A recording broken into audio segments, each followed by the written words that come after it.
Hey guys, my name is Rolando Haddad. I am the owner and founder of Core Combat Sports here in Louisville, Kentucky. What I'd like to do today is kind of go over the 5 main components of self-defense. I've owned this gym for 20 years. I've been teaching martial arts for over 20 years. I'm a black belt in Brazilian Jiu-Jitsu.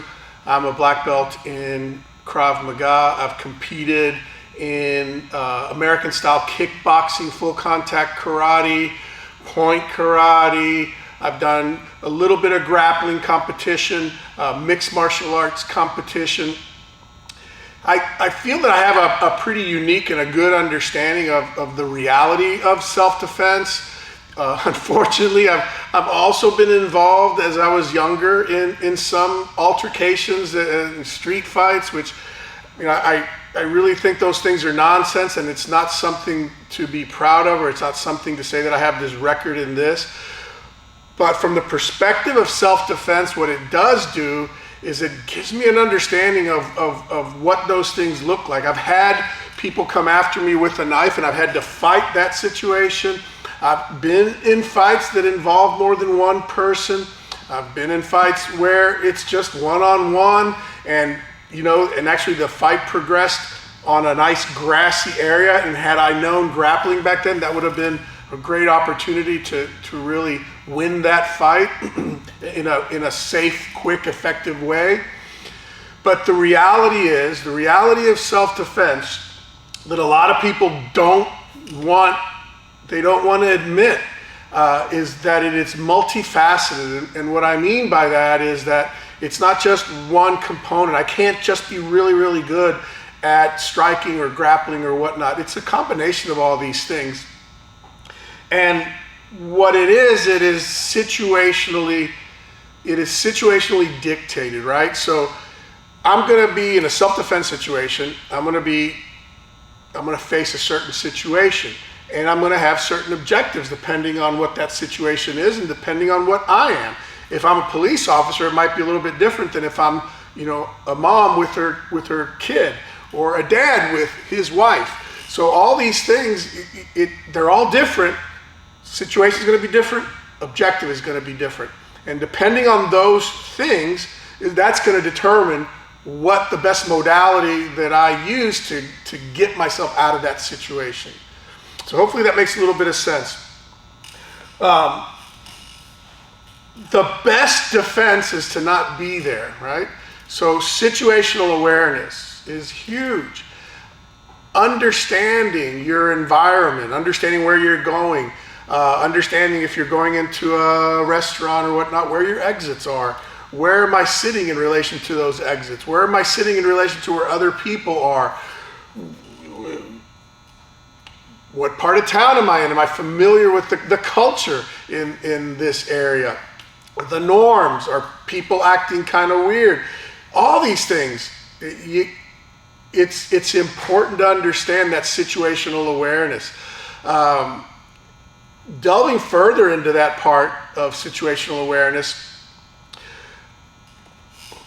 I like to carry a flashlight everywhere that I go. And if you're walking in an alleyway and it's dark, you can illuminate it with the flashlight. So instead of coming up on a blind corner, you illuminate it. You need to understand angles so that I don't hug an area where there's a blind corner. Instead, I'm going to use geometry so that I can kind of see into that blind spot and maybe illuminate into that blind spot. And then all of a sudden, instead of getting jumped by somebody, I can see that there might be a possible threat, and I can go the other direction. So we can talk forever about that, but that you need to understand that we must be aware of our environment. We must be aware of how people are behaving. And again, situational awareness. We were talking about, again, what my objective and what the situation is. So another component of it is going to be that I have to understand how to strike. My best option in a self-defense situation might be hit a person as hard as I can because I know how to deliver a strong shot. I know how to throw a hard punch. I know how to throw a hard knee. I know how to throw a proper kick. And I know when to do those things. I know because I've developed the timing by practicing these things. So it's not just me standing in front of a heavy bag and just throwing hard strikes at this thing, sloppy, hard punches, because the heavy bag doesn't hit back. The heavy bag doesn't adjust to you. So the way to really develop good striking is to practice that, preferably with someone who is a professional at that, someone who understands, someone who's been in fights to understand why me leading with a kick might not be the best idea. Understanding that maybe kicking high kicks, there's much more of a tendency of losing my balance, especially if I'm on uneven ground or gravel or whatnot. So not only understanding how to deliver proper strikes, but when to throw a strike at what moment. Super important, and I can't tell you again how important it is to verify that you have the ability to throw proper punches, kicks, knees, whatever. And the only way to do that, guys, the only way to do that is to train live. The only way to do that, the best way to do that is to actually compete against someone who now is actually trying to hurt you. I know, as crazy as that sounds, and I'm not saying that everybody needs to go down that path, but let's be honest, a person who has had that experience of what it feels like to have someone try to take your head off, that's a very different energy than even hard sparring in the gym.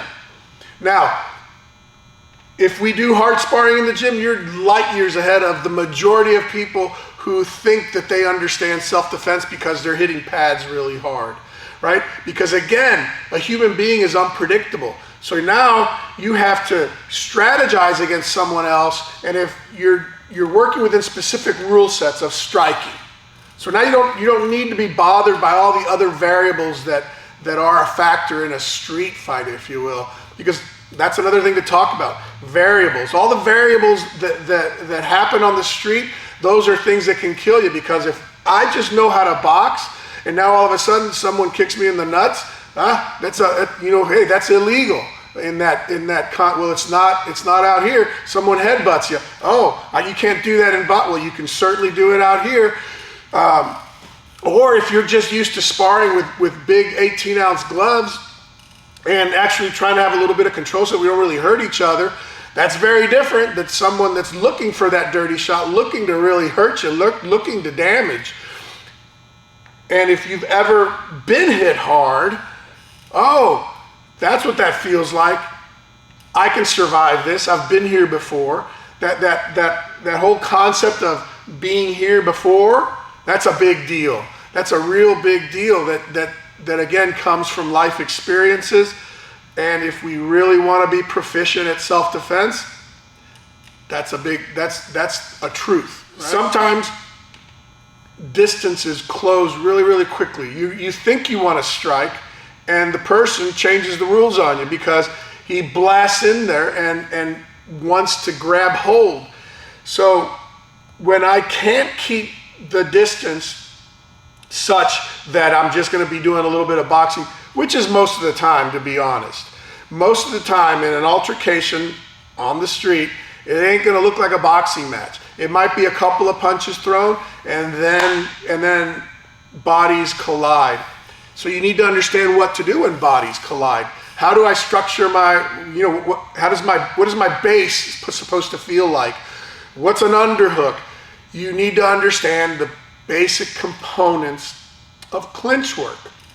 So we go over that, we discuss that, we learn that, and clinching is great because if you're doing just straight up clinching without strikes, you can kind of go full. You can go as hard as you want to gain control of another human being who's trying to gain control of you, right?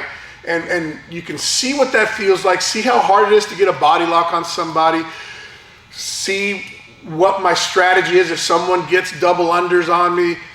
So now we start to really develop our base. We really start to develop these nuances of what true clinching feels like. All right? And a lot of times, that energy that went from throwing a couple of crazy punches to bodies colliding, either if I'm very skilled and I think it warrants taking that person to the ground, because grappling is going to be real important. If I'm really, really good at grappling and the situation is such that I kind of feel the energy that this person is giving me is very, very crude energy, not trained energy, let's say, and I'm really skilled at jiu-jitsu, so that I know like 99.9% of people that I'm going to come across, I'm going to be able to dominate if that fight goes on the ground. So the fight goes to the ground either because I took it there or because I fell. He falls on top of me, and I have to now orient myself on the ground. And I have to decide what my objective is. Is my objective to control this person on the ground, keep it there? Is my objective to immediately get up? And that could be simply because maybe I'm in a scenario where there's a lot of people around me, and I don't really know who's friendly and who's not.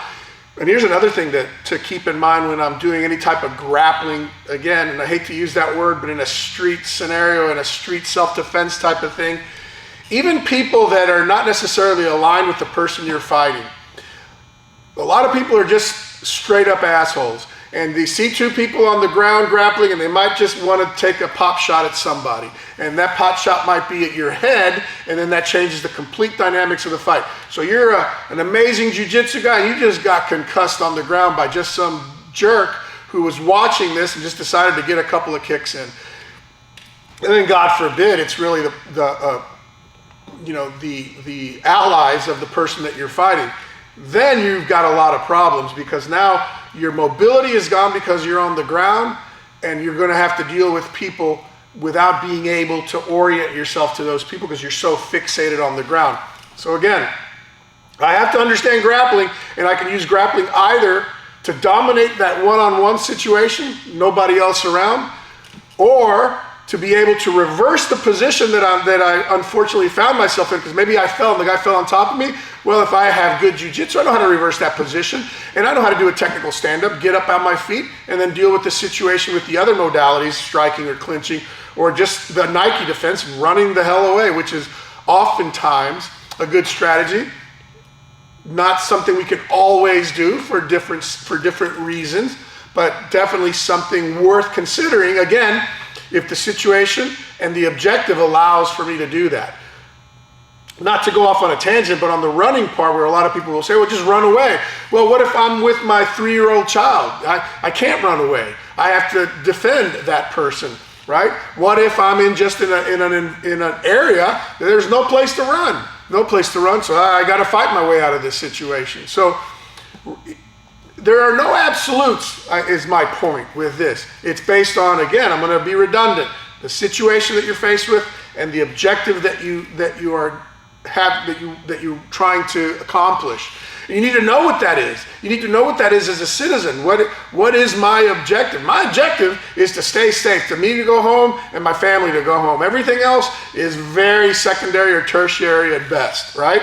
So if I'm a police officer, if I'm a war fighter, those things are different now. I have different objectives, and it's not about me so much as about maybe who I'm protecting or who I'm arresting, right?